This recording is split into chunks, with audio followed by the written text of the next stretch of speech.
These four members of the Democratic House of Representatives, who were tagged as the Squad in an attempt to paint the entire Dem House as ultra-leftist and to essentially say the Squad was the party and the party the Squad. This was one of Trump's favorite tricks, but let's not forget that despite his constant bellowing about these women, it never really worked. They were elected to the House in 2018 because of Trump's incompetence. And as of 2021, they're still there as emblems of his never-ending ability to win, which translates to almost never, since by the time he was thrown out of office, the House, the Senate, and the executive branch had been lost on his watch. I'm sure the Republicans are tired of winning now.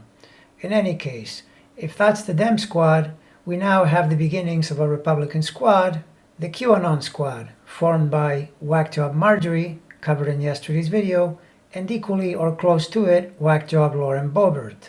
Like Marjorie, and indeed like Trump, it seems like many of these delusional characters feature significant Gemini in their charts, which in itself isn't a bad thing. It never hurts to have the ability to expertly communicate via words and symbols, as would correspond with Gemini. But signs and planets are like the dial on a radio. You can tune it to high numbers or to low numbers to get different stations. In the radio world, there is no good or bad associated with going high or low on the dial. But in the astrological energy realm, high is good and low is bad. Plain and simple. So when you tune to the low end of Gemini, you get smooth lying at best and lowbrow trash talk at worst. And when it comes to characters like Taylor Greene, Boebert or Trump, you are most definitely on the low end.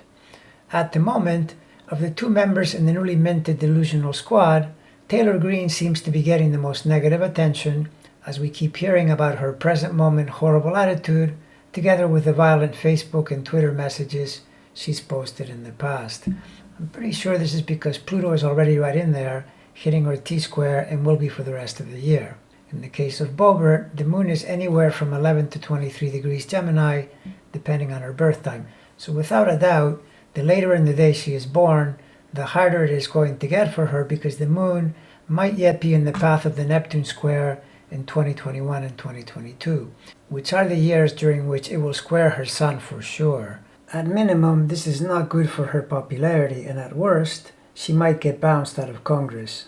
The other part of her chart being challenged is the Venus-Pluto conjunction by way of Saturn and Uranus pressure during all of 2021. Without birth times for Taylor Greene and Boebert, I'm inclined to think that Marjorie's chart describes a cleaner, more accurate correlation with rough sailing, while Boebert's doesn't seem quite as cut and dry, mostly because her natal Neptune, absent the birth time to possibly make it more complicated, doesn't seem that threatening, whereas Marjorie's natal Pluto definitely is, and so now in transit becomes more dangerous. Nevertheless, these two are very similar. Conspiratorial, delusional, and basically dumber than a bag of nails, but when we add violent to the bag, it's no wonder Pelosi and the other Democrats are getting quite alarmed. Like I said in the previous video, I hope Pluto does its work on Marjorie, and as for Lauren, maybe the triple challenge of Saturn, Uranus, and Neptune will amount to an equally challenging 2021. Marjorie is a menace, and so is Lauren.